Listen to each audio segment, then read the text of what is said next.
Right, let me show you my latest delivery. It has just arrived. Look at this exciting box. I'm going to unbox it right in front of your eyes.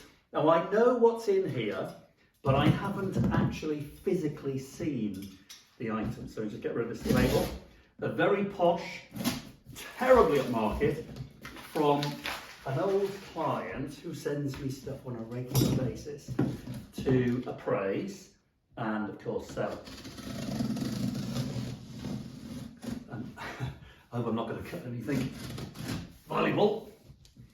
It's been very well boxed.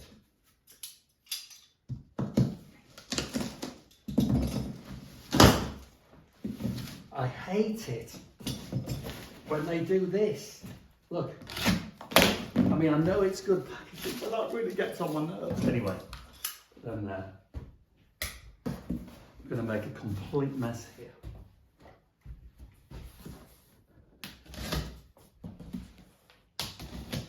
These green things get everywhere. I'll reuse them, of course, to be environmentally friendly. Come and have a look. Let's have a look at these greenies. I mean, seriously, how annoying are they? Right. What's this? Right. If you like your Rolex watches, people, you're going to like this. This, I'm going to show you, is a Rolex Explorer. Now the Explorer model, Explorer II in actual fact, so the first one came out in the 1950s, the Explorer II came out in 1971. This, I assume, is the much later one. If it's the much earlier one, everybody's quids in. Box, always very important to have the Rolex box. Oh, nice. Okay, so this is definitely a later Explorer II.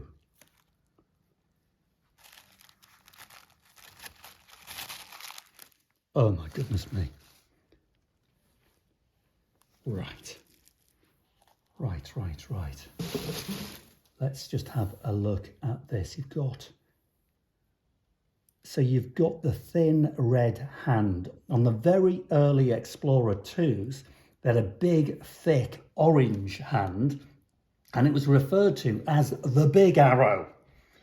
Later, so that was 1971 to 1985, later they introduced the thin red hand, and if you can just see below where the 6 would be, it says Swiss made. So that dates it post, I think, after 2000. Yes, it does. So I think this is post 2000. And I'll, of course, strip it down, or rather take the bracelet off, check the numbers. But that is an absolute, utter beauty. Do you know who the Explorer II was made for? Let me tell you. Well, the clue is in the name Explorer, but it's a specific type of Explorer that Rolex aimed this watch at in 1971.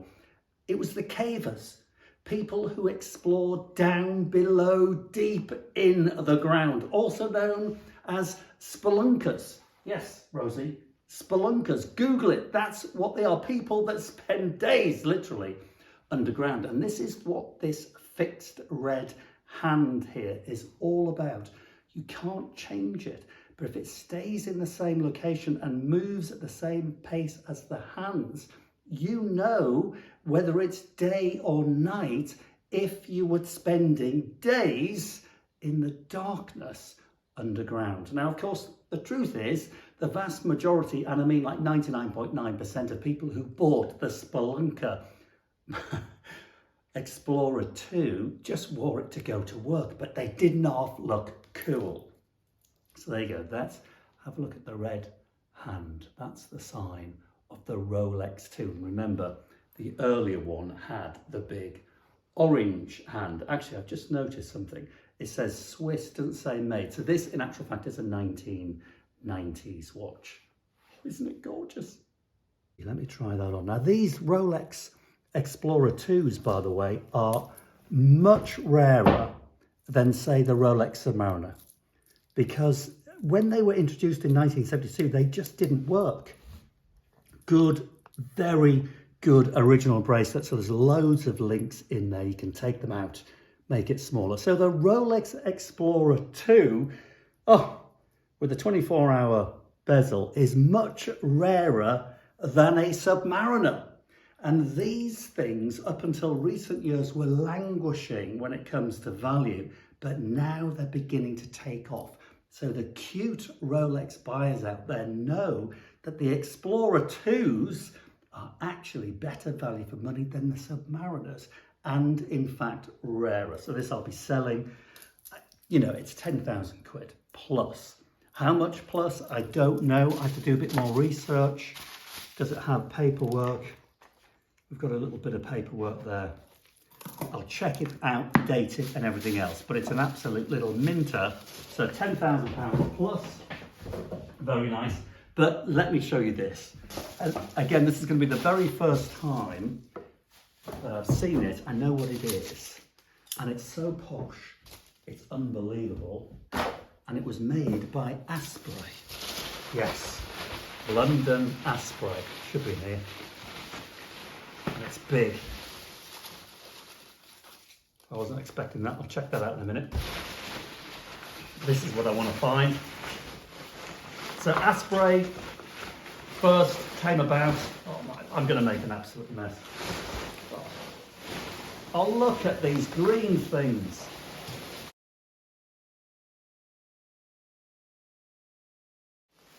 '18th century Asprey first introduced into the world.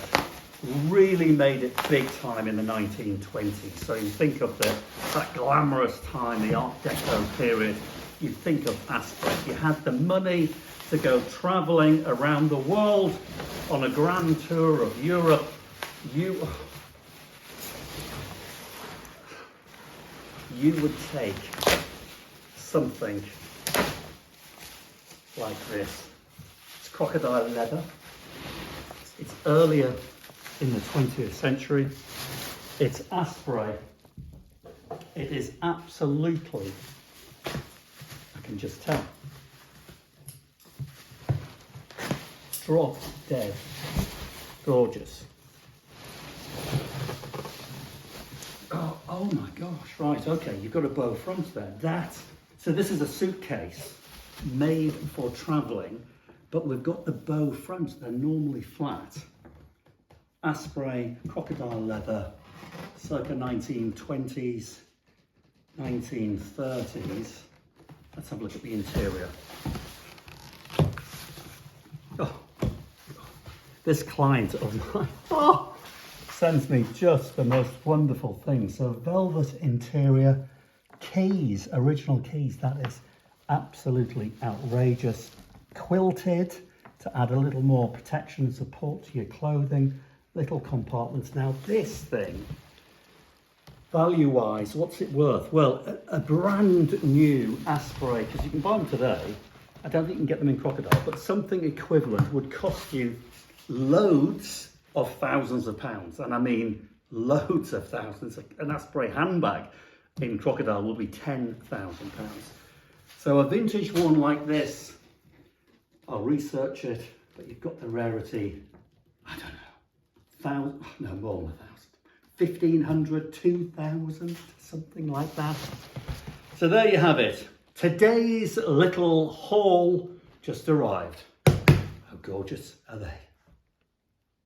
And here's an update on the Rolex Explorer II. So full examination. I now have all its reference numbers.